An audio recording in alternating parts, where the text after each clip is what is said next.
ಇವತ್ತು ಭಾರತದ ಸ್ಟಾಕ್ ಮಾರ್ಕೆಟ್ದಾಗ ಸ್ವಲ್ಪ ಕುಸಿತ ಕಂಡು ಬಂತ. ಅದ್ರಾಗೂ ಮೇನ್ ಟಾಟಾ ಗ್ರೂಪ್ದು ಎಲ್ಲ ಸ್ಟಾಕ್ಗಳು ಆಲ್ಮೋಸ್ಟ್ ಇವತ್ತು ಡೌನ್ ಇದಾವ. ಅದ ಕಾರಣ ಟಾಟಾ ಗ್ರೂಪ್ದ ಸ್ಟಾಕ್ಸ್ಗಳ ಬಗ್ಗೆ ಒಂದು ನೆಗೆಟಿವ್ ಸುದ್ದಿ ಬಂದೈತಿ. ಅದ ಕಾರಣ ಅದ್ರ ಬಗ್ಗೆನೂ ಡೀಟೇಲ್ದಾಗ ಸರಳವಾಗಿ ತಿಳ್ಕೊಳ್ಳೋಣ. ಸ್ವಲ್ಪ ಹೊರ ಹೋಗಿನಿ, ಅದ ಕಾರಣ ಇವ ಸ್ಟುಡಿಯೋನಾಗ ವಿಡಿಯೋ ಮಾಡವಲ್ನಿ. ಬಟ್ ನಾಳಿಂದ ವಿಡಿಯೋಗಳು ಸ್ಟುಡಿಯೋದಿಂದನೇ ಬರ್ತಾವ. ಅದ ಕಾರಣ ಚಾನಲ್ ಸಬ್ಸ್ಕ್ರೈಬ್ ಮಾಡಿರಿ.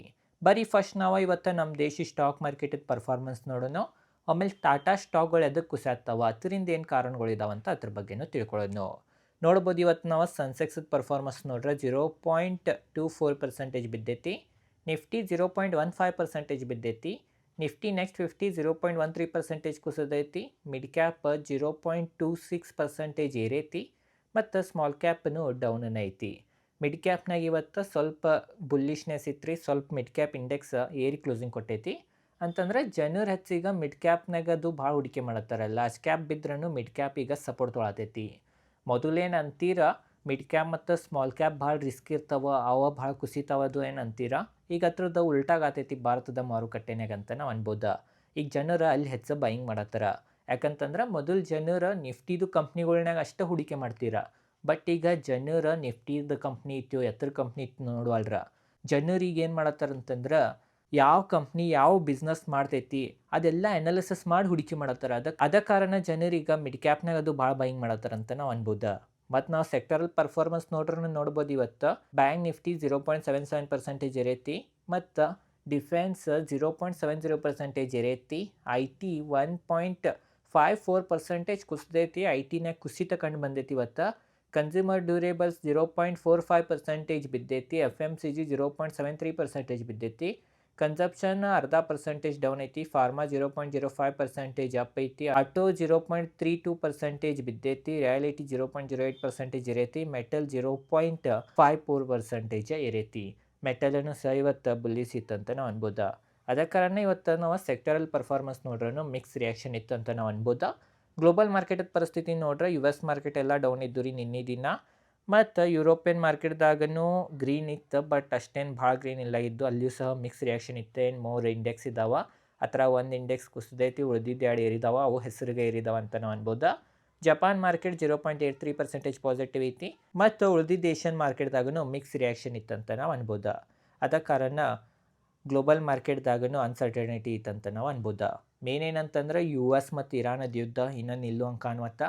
US ಮನಸ್ಸು ಮಾಡ್ರೆ ಇರಾನ್ನೇ ಹೊಕ್ಕಿ ಎಲ್ಲ ಯುದ್ಧ ಗೆಲ್ಬೋದ. ಬಟ್ ಅಲ್ಲಿಯೂ ಸ್ವತಂತ್ರ ದೇಶ ಐತಿ US. ಅಲ್ಲಿಯೂ ಡೊನಾಲ್ಡ್ ಟ್ರಂಪ್ ಅವ್ರಿಗೆ ಮತ್ತು ಇಲೆಕ್ಷನ್ ಕೊಂಡಿರ್ಬೇಕಾ, ಅಲ್ಲಿ ಜನರು ಗೆಲ್ಲಿಸ್ತಾರೋ ಇಲ್ಲೋ ಅದು ಒಂದು ಅಂಜಿಕೆ ಅವ್ರಿಗೆ ಐತಿ. ಅದ ಕಾರಣ ಈ ಥರ ಎಲ್ಲ ದೇಶಗಳು ಆಟ ಆಡತ್ತವ. ಬಟ್ ಇದೆಲ್ಲ ಶಾರ್ಟ್ ಟರ್ಮ್ದು ಇಂಪ್ಯಾಕ್ಟ್ ಆಗ್ತೈತೆ ಅಂತ ನಾವು ಅನ್ಬೋದ.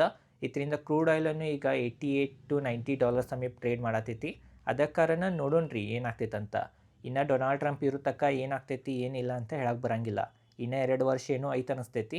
ಮುಂದೆ ಯಾರು ಬರ್ತಾರಂತ ನೋಡಿನ ಒಮ್ಮೆಗನ ಮಾರ್ಕೆಟ್ ಏನೋ ಅದ್ರ ದಿಕ್ಕನ್ನು ತೊಗೋಬೋದಂತನೂ ಎಕ್ಸ್ಪರ್ಟ್ಗಳು ಅನ್ನತ್ತಾರ. ನೋಡೋಣ್ರಿ ಏನಾಗ್ತೈತಂತ.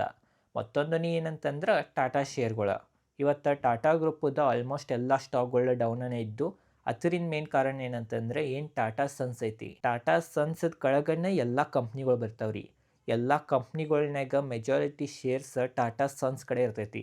ಈ ಸನ್ಸ್ ಏನೈತಿ ಅದ್ರದ್ದು ಒಂದು ಚೇರ್ಮನ್ ಇದ್ದಾರೆ. ಅವ್ರದ್ದನೇ ಹೆಸರು N. ಚಂದ್ರಶೇಖರನ್. ಅವರ ರಿಸೈನ್ ಲೆಟ್ರನ್ನು ಇವತ್ತು ಕೊಟ್ರ. ಅವರ ಬಿಡವ್ರಂತ್ರಿ ಫೆಬ್ರವರಿ 27, 2027ಕ್ಕೆ ಬಿಡವ್ರಿದ್ದಾರೆ. ಅದ ಕಾರಣ ಇದು ಒಂದು ನೆಗೆಟಿವ್ ಸುದ್ದಿದಿಂದ ಇವತ್ತು ಟಾಟಾ ಶೇರ್ಸ್ನಾಗ ಕುಸಿತ ಕಂಡು ಬಂದೈತಿ. ಇವ್ರು 2017ನಾಗ ಅದು ಟಾಟಾ ಗ್ರೂಪ್ನಾಗ ಸೇರ್ಕೊಂಡಿರ. ಅದ್ರಾಗೂ ಮೇನ್ ಏನಂತಂದ್ರೆ ಟಾಟಾ ಗ್ರೂಪದ ಅಥವಾ ಟಾಟಾ ಸನ್ಸ್ದೇನು ಚೇರ್ಮನ್ ಇದ್ದಾರೆ ಅವ್ರ ಮೊದಲಿಂದ ಪಾರ್ಸಿನ ಹಾಕೊಂಬರ್ತೀರ. ಇವರ ಬೇರೆ ಜಾತಿದವ್ರು ಇದ್ರ. ಆದ್ರೂ ಸಹ ಇವ್ರದ್ದು ನೇತೃತ್ವನಾಗ ಟಾಟಾದು ಹಲವಾರು ಕಂಪ್ನಿಗಳು ಭಾಳ ಒಳ್ಳೆ ಪರ್ಫಾರ್ಮ್ ಮಾಡಿದಾವ. ಗವರ್ನೆನ್ಸ್ ಇಶ್ಯೂ ಅದು ಏನೂ ಆಗಿಲ್ಲ, ಏನೂ ಲಪಡ ಆಗಿಲ್ಲ. ಎಲ್ಲ ಟ್ರಾನ್ಸ್ಪರೆನ್ಸಿಲೇ ಫುಲ್ ನಡೆದಿದ್ದ ಕಂಪ್ನಿ. ಈಗ ಅವ್ರ ಅಂಥ ವ್ಯಕ್ತಿ ಬಿಡವ್ರಂತ ಸುದ್ದಿ ಕೇಳಿದ್ರಿಂದನೂ ಸ್ಟಾಕ್ಗಳ್ನಾಗ ಇವತ್ತು ಸೆಲ್ಲಿಂಗ್ ಕಂಡು ಬಂತಂತ ನಾವು ಅನ್ಬೋದ. ಯಾಕಂತಂದ್ರೆ ಒಂದು ಸ್ಟಾಕ್ ಕುಸ್ಯಾಕ ಎಕ್ಸ್ಟರ್ನಲ್ ಫ್ಯಾಕ್ಟರ್ಸ್ ಇಂಟರ್ನಲ್ ಫ್ಯಾಕ್ಟರ್ಸ್ ಇರ್ತಾವೆ. ಇದು ಮೇನ್ ಇಂಟರ್ನಲ್ ಫ್ಯಾಕ್ಟರ್ಸ್. ಒಬ್ಬ ದೊಡ್ಡ ಪೋಸ್ಟ್ ಮ್ಯಾಗ ಇರೋ ದೊಡ್ಡ ವ್ಯಕ್ತಿನ ರಿಸೈನ್ ಕೊಡತ್ತಾನಂತಂದ್ರೆ ಇದು ಒಂದು ನೆಗೆಟಿವ್ ಪಾಯಿಂಟ್ ಆಯ್ತು. ಅದಕ್ಕೆ ಕಾರಣ ಸೆಲ್ಲಿಂಗ್ ಕಂಡು ಬಂತ. ಅದ ಕಾರಣ ಈಗ ಮೇನ್ ಏನಂತಂದ್ರೆ ಯಾರು ಬರ್ತಾರೆ ನೆಕ್ಸ್ಟ್ ಆ ಪೋಸ್ಟ್ ಮ್ಯಾಗ ಅಂತ ನೋಡ್ಬೇಕು. ಅವರು ಸಹ ಒಳ್ಳೆಯವರನ್ನೇ ಇದ್ರಂತಂದ್ರೆ ಏನೂ ಪರವಾಗಿಲ್ಲ. ಮತ್ತು ಕಂಪ್ನಿಗಳು ಯಥಾಸ್ಥಿತಿ ಓಡ್ತಾವ ಅಥವಾ ಅವ್ರ ನೇತೃತ್ವನಾಗ ಏನು ಓಡಿದ್ದು ಅದಕ್ಕಿಂತ ಹೆಚ್ಚು ಓಡ್ತಾವ. ಬಟ್ ಅವ್ರಕ್ಕಿಂತ ಕೆಟ್ಟ ಯಾವರೇ ಬಂದ ಬರೀ ಅವ್ರ ಲಾಭ ಸಂಬಂಧ ಬಂದ ಇದ್ರ ಸಂಬಂಧ ಬಂತಂದ್ರೆ ನೆಗೆಟಿವ್ನ ಆಗ್ಬೋದ. ಒಂದು ಪ್ರೈವೇಟ್ ಕಂಪ್ನಿ ಐತಿ, ಒಂದು ಟ್ರಸ್ಟ್ ಐತಂದ್ರೆ ಆ ಥರ ಎಲ್ಲ ಒಳ್ಳೆ ವ್ಯಕ್ತಿನ ಬರ್ತಾನೆ, ನೋಡೋಣ್ರಿ ಏನಾಗ್ತೈತಂತ. ಬಟ್ ಮಾರ್ಕೆಟ್ ಯಾವಾಗೂ ಕರೆಂಟ್ ಸುದ್ದಿ ಮ್ಯಾಗ ರಿಯಾಕ್ಟ್ ಮಾಡ್ತೈತಿ, ಅದನ್ನ ನಮಗೆ ಇವತ್ತು ಕಾಣಿತ್ತ. 10 ವರ್ಷ ಆತಂತ್ರಿ ಅವ್ರ ಹತ್ರಾಗ ಟಾಟಾ ಗ್ರೂಪ್ನಾಗ ಅಥವಾ ಟಾಟಾ ಸನ್ಸ್ನಾಗ ಕೆಲಸ ಮಾಡತ್ತಾರ. ಅಂತ ವ್ಯಕ್ತಿ, ಅಂತ ದೊಡ್ಡ ಪೋಸ್ಟ್ ಮೇಲೆ ಇರೋ ವ್ಯಕ್ತಿ, ಅಷ್ಟು ವರ್ಷ ದುಡ್ದಿದ್ದ ವ್ಯಕ್ತಿಗೆ ಬಿಡಾತಾನಂದ್ರೆ ಸ್ವಲ್ಪ ಕುಸಿತ ಮಾರುಕಟ್ಟೆನಾಗ ಕಂಡು ಬರೋದನ್ನ, ಅದ ಕಾರಣ ಈ ಥರ ಆಗತೈತೆ ಅಂತ ನಾವು ಅನ್ಬೋದ. ಅದ್ರಾಗೂ ಮೇನ್ ರತನ್ ಟಾಟಾ ಅವ್ರದ ನಿಧನದಿಂದ ಟಾಟಾ ಗ್ರೂಪ್ನಾಗ ಹಲವಾರು ಸಮಸ್ಯೆಗಳಾಗತ್ತವ. ಅದ ಕಾರಣ ನೋಡ್ಬೇಕ್ರಿ ಏನಾಗ್ತೈತಂತ. ಓವರ್ ಆಲ್ ಇದೇ ಇತ್ತ ಈ ಒಂದು ಕಾರಣದಿಂದನೂ ಇವತ್ತು ಟಾಟಾ ಸ್ಟಾಕ್ಸ್ಗಳು ಈ ಥರ ಕುಸಿದಾವ ಅಂತ ನಾವು ಅನ್ಬೋದ. ಮತ್ತು ನಾವು ಮಾರುಕಟ್ಟೆದೆಲ್ಲ ನೋಡ್ರೆ ಮಾರುಕಟ್ಟೆಗೆ ಸದ್ಯ ವ್ಯಾಲ್ಯೂಯೇಷನ್ ನೋಡ್ರೆ ಭಾಳ ಎಕ್ಸ್ಪೆನ್ಸಿವ್ನೂ ಇಲ್ಲ, ಭಾಳ ಚೀಪೂ ಇಲ್ಲ, ಏನು ನಾರ್ಮಲ್ ವ್ಯಾಲ್ಯೂಯೇಷನ್ ಇದಾವಂತ ನಾವು ಅನ್ಬೋದ.